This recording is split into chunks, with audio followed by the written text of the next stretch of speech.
sur ces montagnes usées par le temps. La tempête se déchaîne depuis des jours. La température peut atteindre moins 50 degrés Celsius et la vie se cache profondément sous la neige. Un océan gelé s'étend au-delà de l'horizon. Un désert arctique, où il est plus facile de survivre sous la glace qu'au-dessus.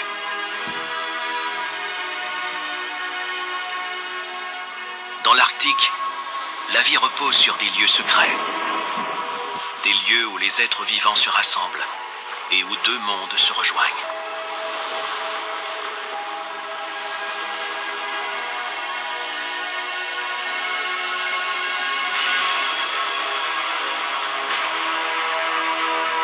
Sur la terre comme sur la mer, les prédateurs et les proies sont en quête d'une oasis. Parmi d'anciennes montagnes, par-delà un océan de glace, au cours d'une migration épique, envers et contre tout, la vie triomphera.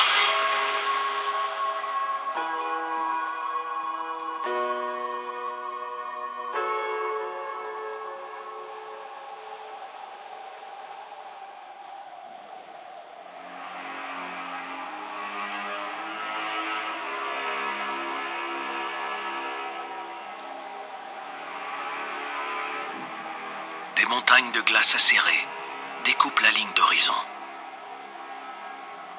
Une chaîne d'icebergs reflète le rivage. Le courant les attire en direction de la baie, créant ici un écosystème singulier. Les trois quarts de leur gigantesque masse sont dissimulés sous la mer de glace.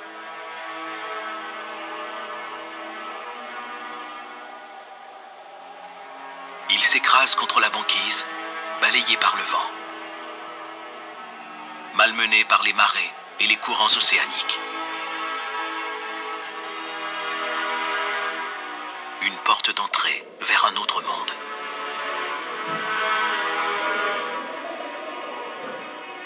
En fondant, les icebergs libèrent des nutriments dans les eaux glaciales, ce qui permet à la vie de prospérer.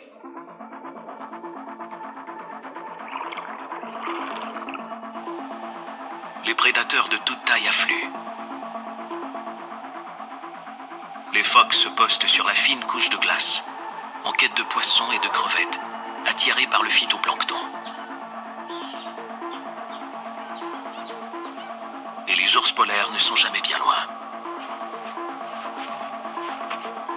Parmi les crêtes qui émergent des icebergs, les ours peuvent sentir l'odeur des phoques à 20 km de distance. Grâce aux sentiers de glace, les prédateurs se rapprochent de leur proie.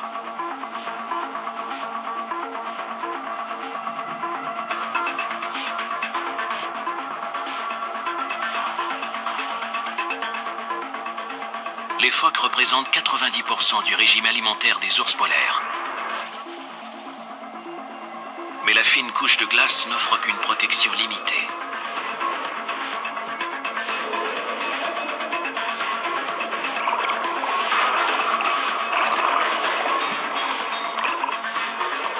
L'Arctique se réchauffe 3 fois plus vite que le reste de la planète.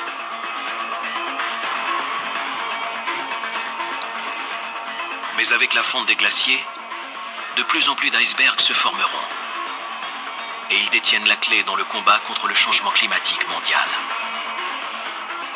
L'eau de fonte des icebergs contient de minuscules particules de fer qui absorbent le dioxyde de carbone.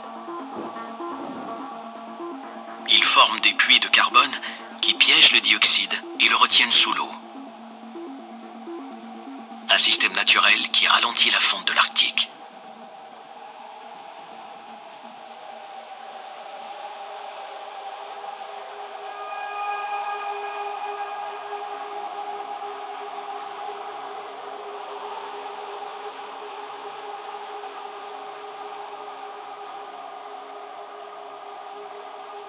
Mais les icebergs ne sont pas les seules oasis.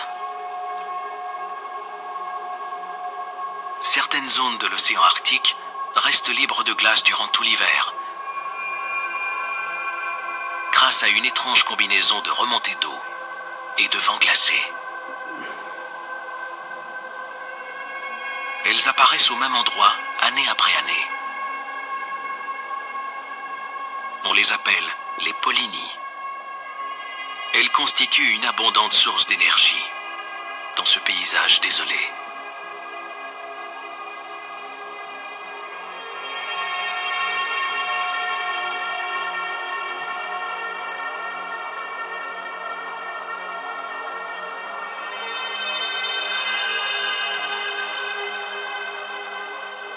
Les rayons du soleil pénètrent les eaux libres et engendrent la vie.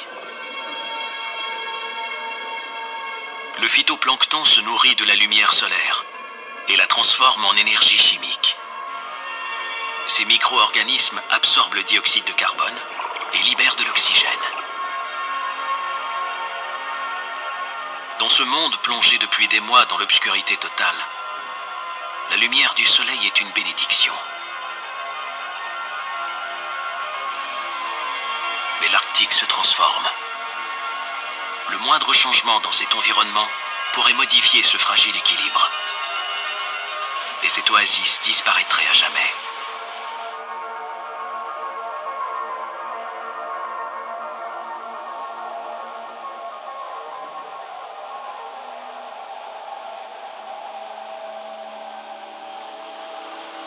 Avec l'allongement du jour, les polynies gagnent en taille. Et les oiseaux marins se rassemblent près de l'eau. Les guillemots de Brunick sont des plongeurs hors pair. Ils nagent en battant leurs ailes et volent littéralement sous l'eau. Le courant les aide à regrouper les morues polaires, leur proie favorite. Au plus fort de la chasse, les guillemots peuvent atteindre des profondeurs de 250 mètres. Ils partagent la Polynie avec les mouettes et les fulmars.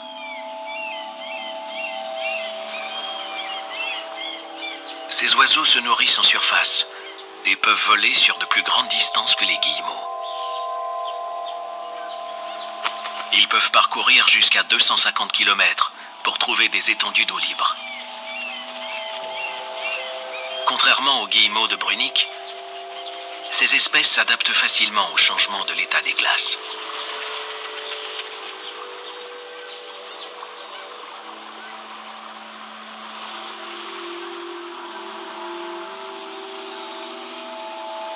Peu à peu, les rayons du soleil éloignent l'hiver. Et la Polynie devient rapidement un lieu très fréquenté.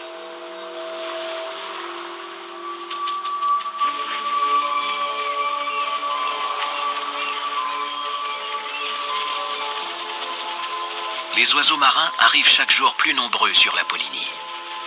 Ils sont un excellent indicateur de biodiversité.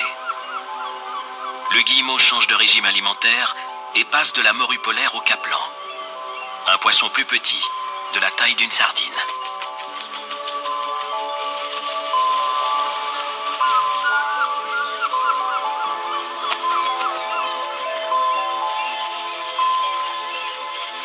La morue est une espèce qui évolue dans les eaux tempérées. Et la présence des caplans démontre que les températures ont évolué.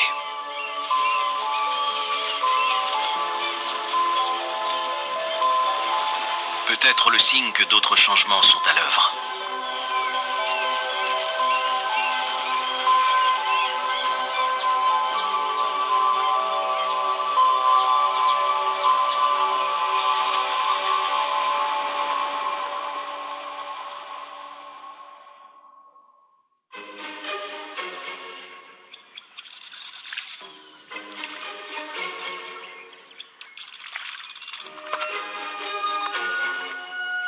De l'autre côté de l'Arctique, une autre oasis est apparue.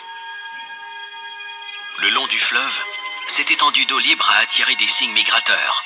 Ce passage dans la glace est appelé un chenal.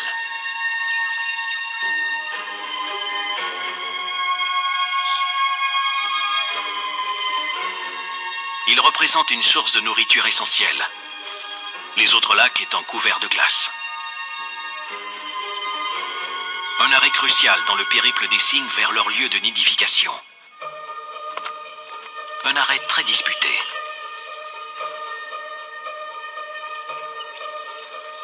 Durant le mois d'avril, près de 15 000 oiseaux s'arrêteront sur cette étendue d'eau libre. Deux espèces de cygnes cohabitent sur ce chenal.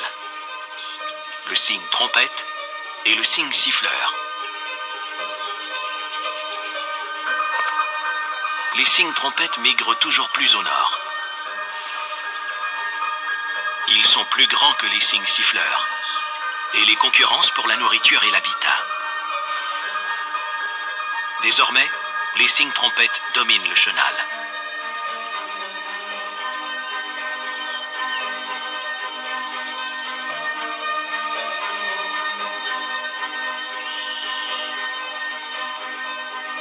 Toute la journée, ils arrachent des plantes depuis le fond boueux du lac. Ils créent un courant en agitant leurs pieds palmés. Cela leur permet de dégager les racines et libère davantage de nutriments.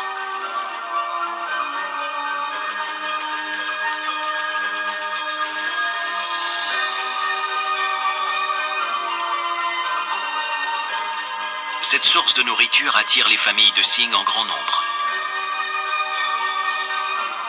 Leur cou allongé leur permet d'atteindre les meilleurs végétaux. Et au plus fort de la migration, plus de 2000 cygnes peuvent peupler ce chenal.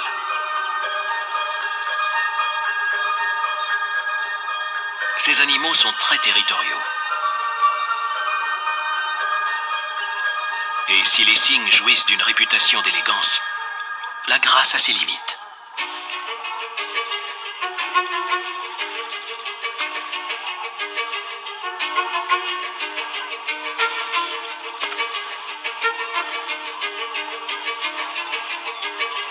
Les familles se reforment et patrouillent leur territoire.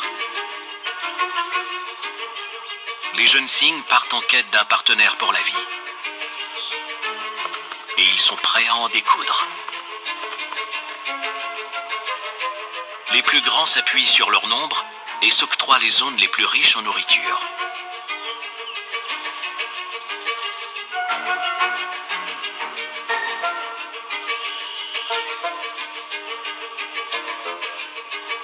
Alors que la promiscuité s'intensifie, les disputes de territoire se multiplient. Les cygnes n'ont que quelques jours pour faire le plein de calories et pour trouver un partenaire. La tension est à son comble et la concurrence peut vite dégénérer en affrontement ouvert.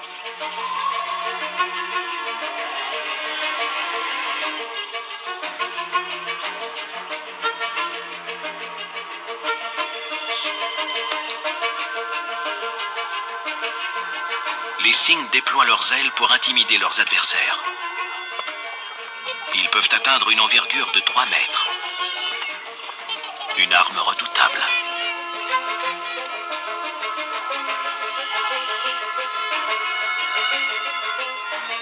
Dans ce combat rapproché, la taille des cygnes trompettes est un avantage décisif.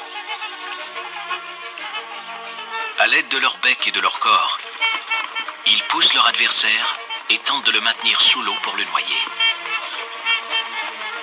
Les cygnes sont des voisins belliqueux.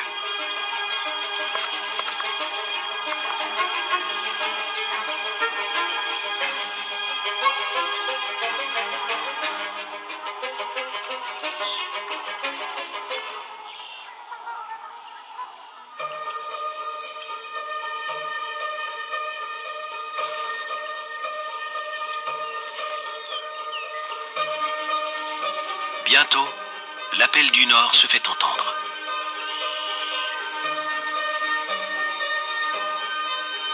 Et les cygnes, reposés et repus, peuvent reprendre leur voyage.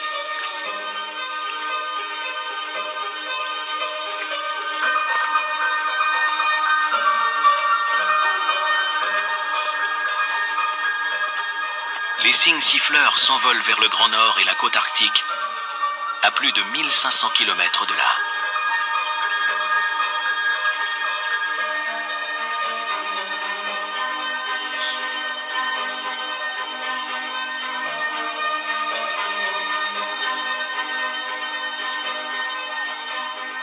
cygnes siffleurs ont évolué pour élever leurs poussins durant des étés plus courts. Les petits pourront prendre leur envol en à peine plus de 3 mois. De leur côté, les cygnes trompettes auront besoin du double.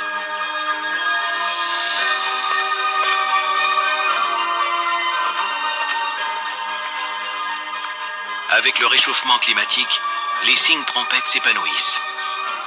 Mais les cygnes siffleurs doivent partir en quête d'un autre refuge. Les frontières sont en perpétuel changement.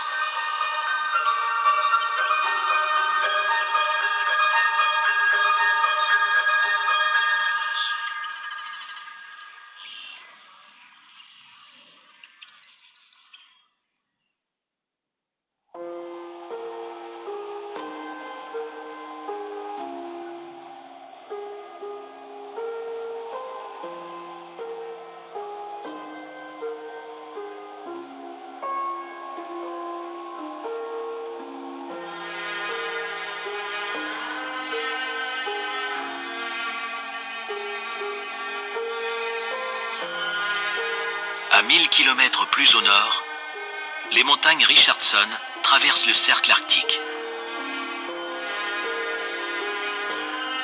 Cette région restera gelée durant toute l'année, même après la fonte des neiges.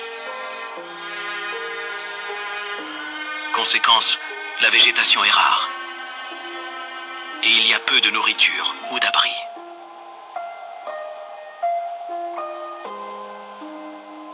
Mais quelque part sur cette terre stérile se cache une autre oasis.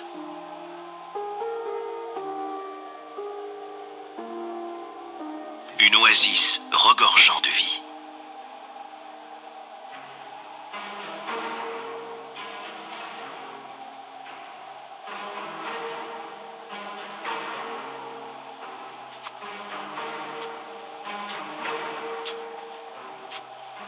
Des troupeaux de caribous de la toundra traversent la région.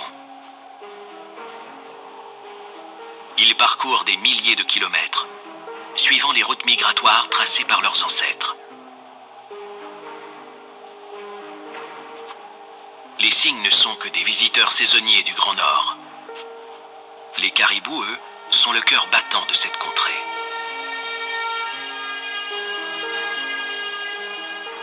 À lui seul, ce troupeau compte 200 000 animaux. Et il permet à des centaines de loups et d'ours de survivre. Dans son avancée, leur multitude façonne le paysage. Durant les mois d'hiver, ils se nourrissent exclusivement de lichen. Ils utilisent leurs sabots pour dégager la neige. Leur système digestif est conçu pour prélever les nutriments contenus dans ces plantes arctiques. Et chaque jour, ils peuvent en manger plus de 3 kilos.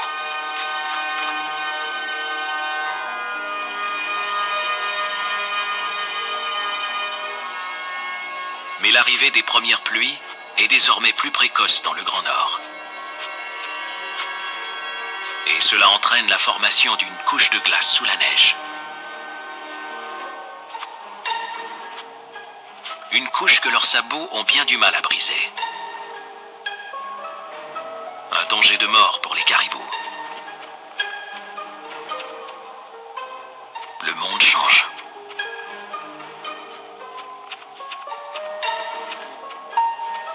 Mais dans son avancée, le troupeau compacte la neige.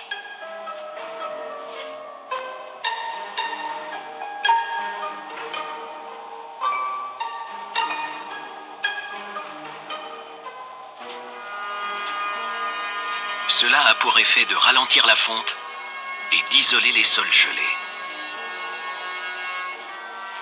En compactant la neige, les caribous ralentissent la libération de méthane, un gaz à effet de serre prisonnier du pergélisol.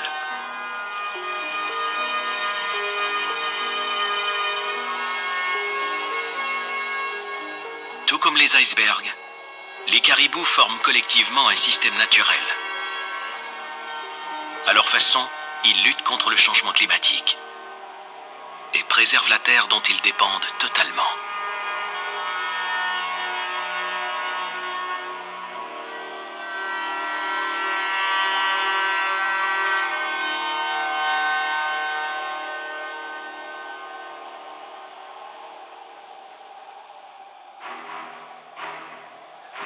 prédateurs suivent le troupeau. Leur survie en dépend.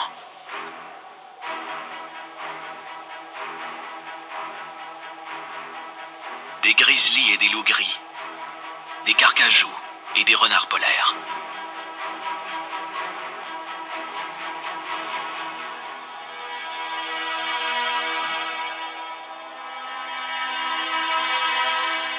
Une multitude d'espèces suivent le troupeau de caribous dans sa migration hivernale.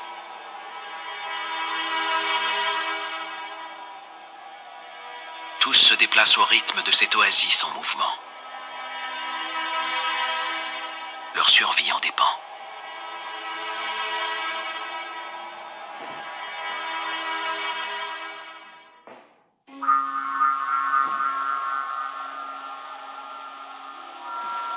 Sur l'île de Baffin, le soleil se maintient 24 heures sur 24 au-dessus de l'horizon.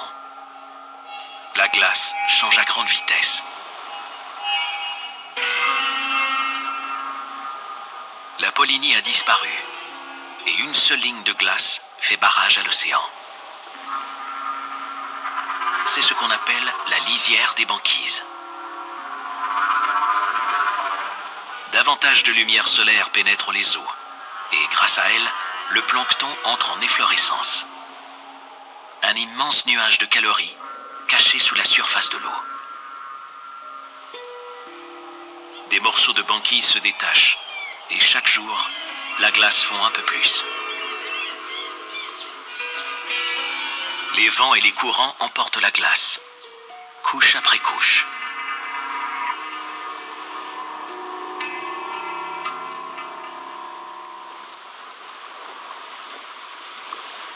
La dislocation de la banquise attire de nouveaux visiteurs. Et davantage d'animaux affluent à la lisière des banquises.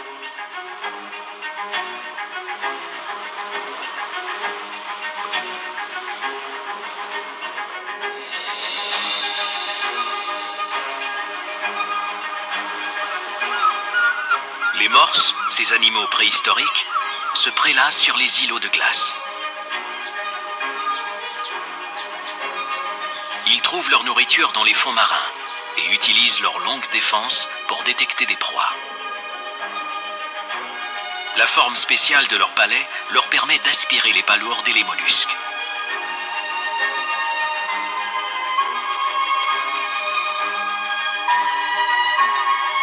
Les morses longent la bordure de la banquise et plongent pour pêcher. Pour dénicher leur proie, ils fouillent le plancher marin et expulsent des jets d'eau qui leur permettent de soulever la couche organique.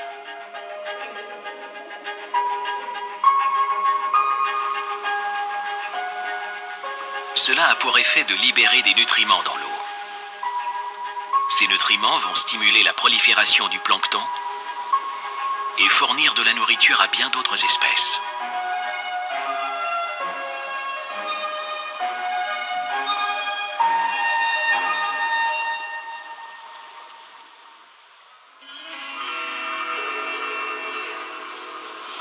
L'efflorescence algale attire d'autres animaux. Voici qu'approche la licorne des mers. Le légendaire narval, connu pour sa longue défense torsadée.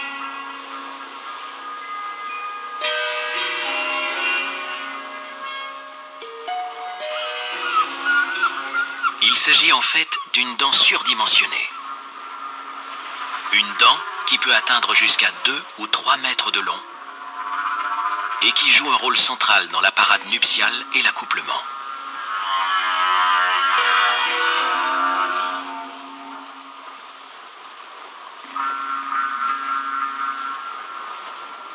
Mais cette défense a d'autres utilités. C'est une antenne extrêmement sensible et couverte de terminaisons nerveuses. Un outil essentiel pour s'orienter dans les profondeurs.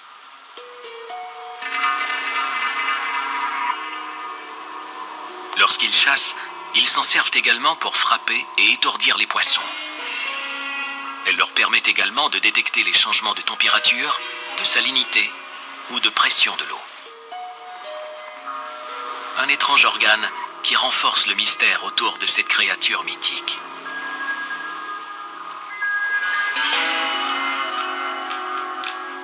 Les narvals passent la majeure partie de l'année dans les eaux profondes de l'Arctique. Ils vivent alors en petits groupes sous la banquise. Ils utilisent l'écholocation pour repérer leur proie dans cet univers obscur.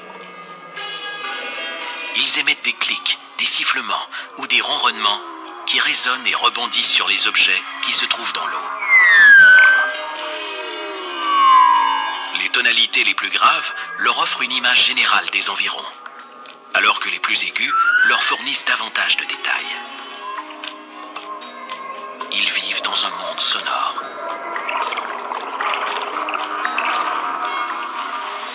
Chaque printemps, leur nombre augmente, et ensemble, ils entreprennent une migration en direction de la lisière des banquises.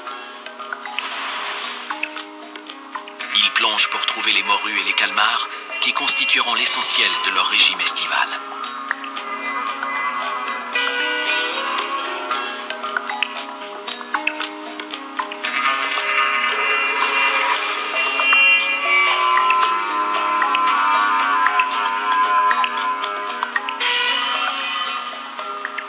Entre chaque plongée, ils se rassemblent à la surface. Un comportement appelé dérive. Ils se prélassent et récupèrent leur force avant de retourner chasser.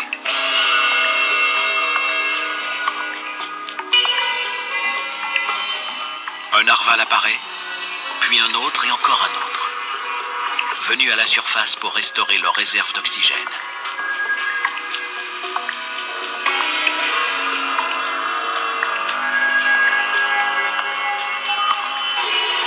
Leur sang et leurs muscles sont conçus pour emmagasiner l'oxygène grâce à une multitude de vaisseaux sanguins qui relient le cœur aux poumons. C'est ce qui leur permet de plonger plus profondément que n'importe quelle autre baleine. Ils peuvent atteindre des profondeurs de 2000 mètres.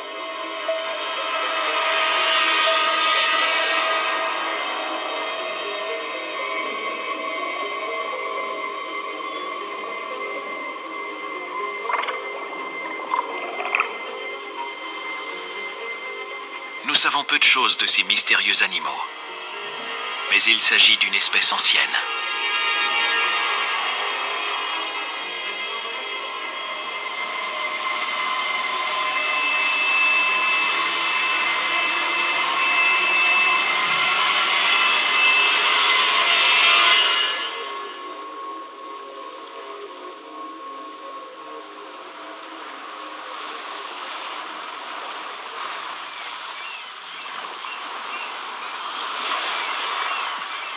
Si les narvals sont des survivants,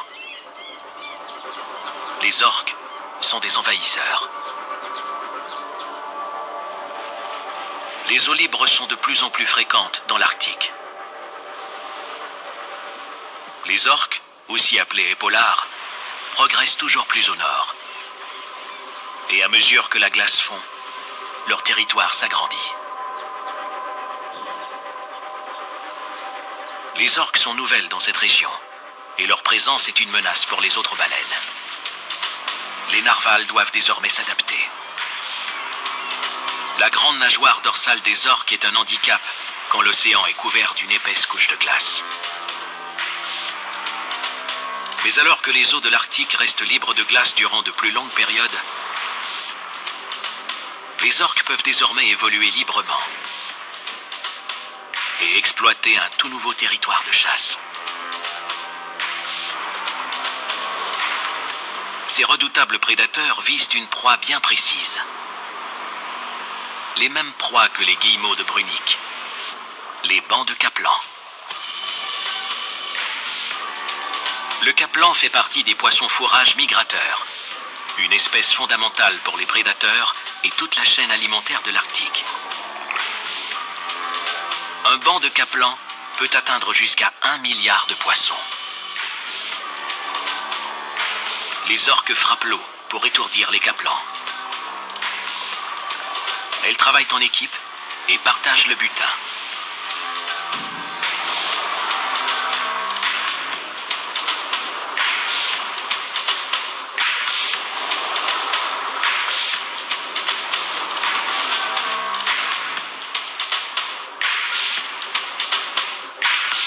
Les orques ont conquis le Nord.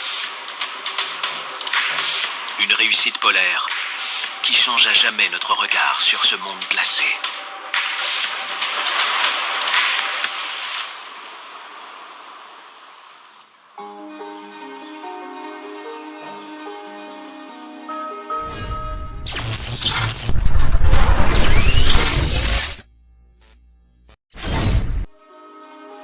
Sous le soleil de l'Arctique, la terre aride se transforme.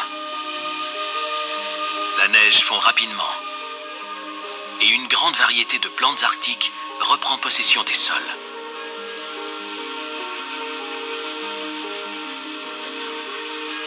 Les cygnes siffleurs ont atteint leur zone de nidification.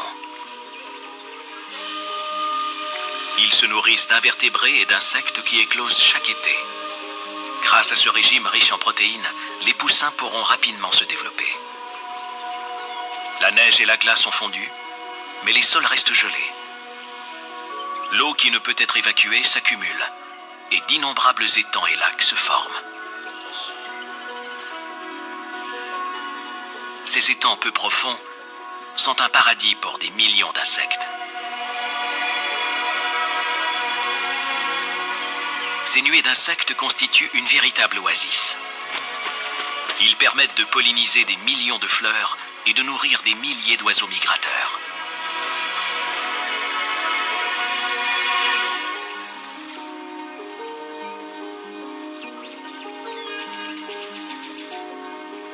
La région se colore et l'activité devient foisonnante.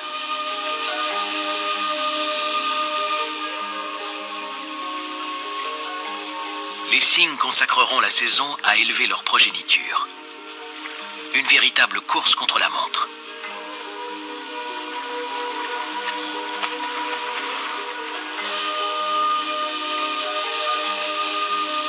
Les cygnes trompettes concurrencent désormais les cygnes siffleurs pour les habitats de nidification.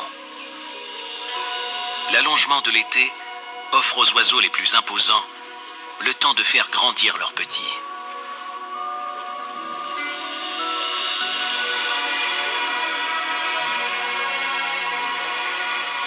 Et c'est un avantage décisif dans ce monde en constante évolution.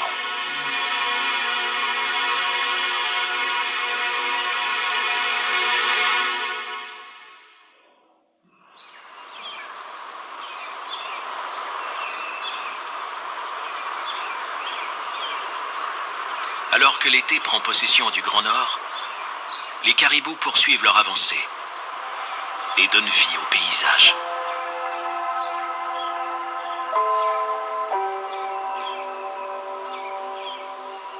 Pour donner naissance à leurs petits, ils restent fidèles à une région très spécifique. Ils remontent la rivière Porcupine à travers les montagnes Richardson.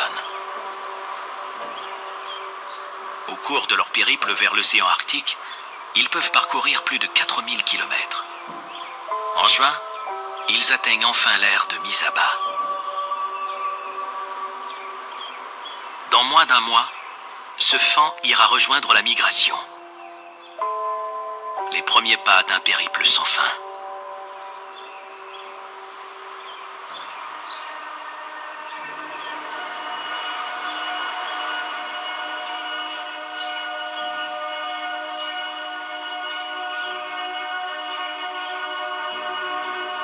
Les prédateurs encerclent le troupeau. Et le ciel fait peser une nouvelle menace. L'aigle royal. Parmi ces jeunes caribous, à peine plus de la moitié survivra aux premiers mois de leur existence, et encore moins à la fin du premier hiver. Le troupeau doit garder une longueur d'avance sur le danger. L'oasis ne peut prendre de repos.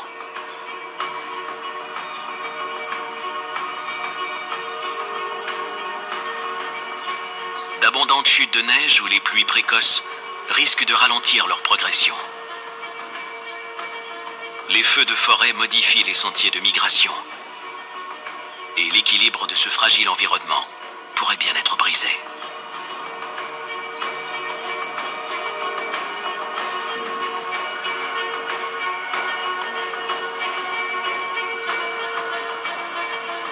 changements climatiques sont une menace pour certaines espèces et une opportunité pour d'autres.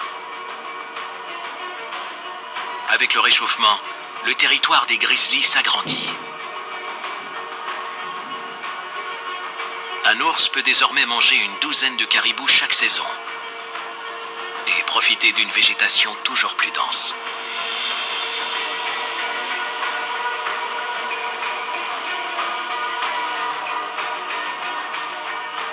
Le paysage se transforme à mesure que l'Arctique se réchauffe.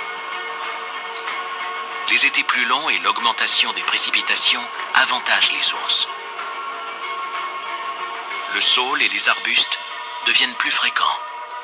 Ils poussent librement et remplacent désormais le lichen.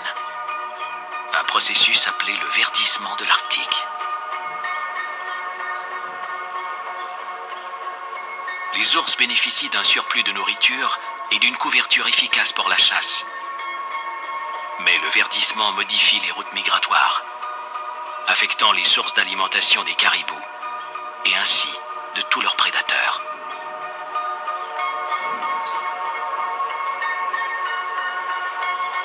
Avec des répercussions sur l'ensemble de l'écosystème.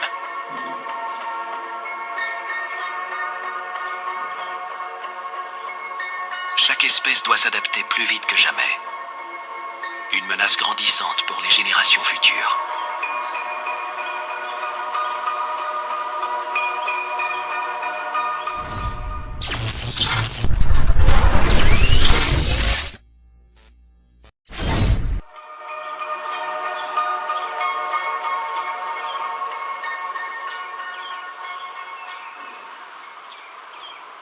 De plus en plus d'espèces repoussent les frontières du Grand Nord.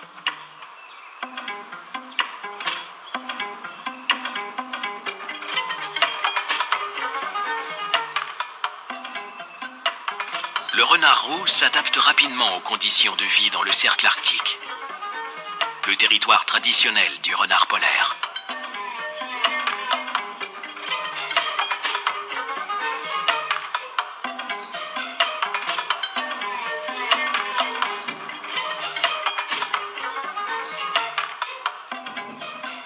Peu à peu, il force son cousin à migrer vers un territoire où les tanières sont limitées.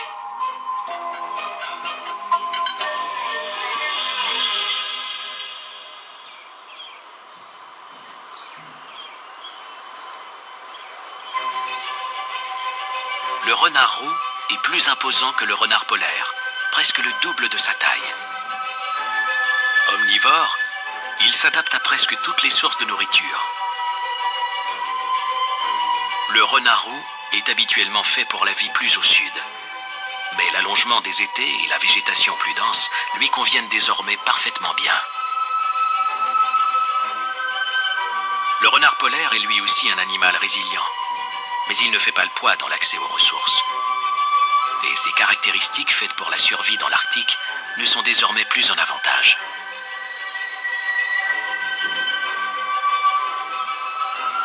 Comme bon nombre d'espèces endémiques de l'Arctique, sa seule chance est désormais de migrer encore plus au nord.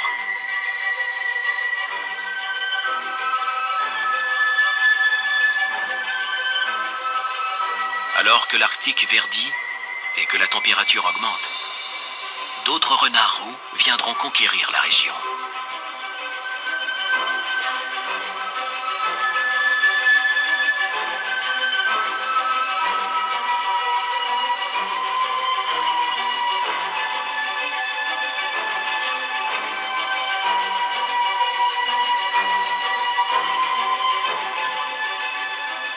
En grandissant, ces renards d'eau devront trouver leur chemin vers de nouveaux territoires. Ils suivront le troupeau de caribous pour atteindre un jour la côte arctique et repousser les renards polaires toujours plus loin.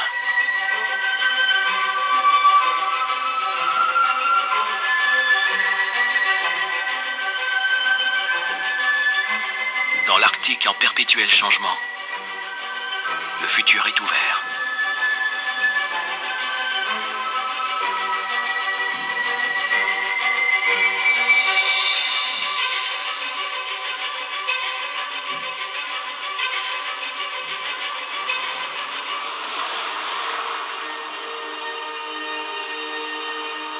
l'Arctique se réchauffe 3 fois plus vite que le reste de la planète. Le climat devient de plus en plus imprévisible. Et désormais, il n'est pas rare de constater 3 ou 4 semaines de décalage d'une saison à l'autre et d'une année à l'autre.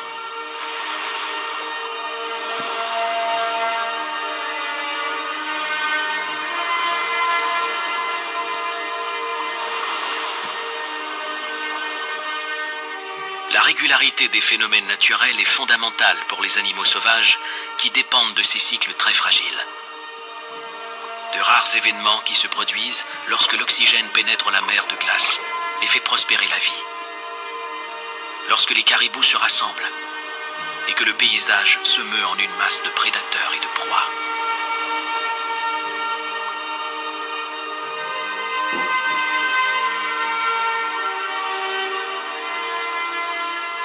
La nature se bat pour maintenir cet équilibre. Mais les plus petits des changements peuvent avoir des conséquences dramatiques.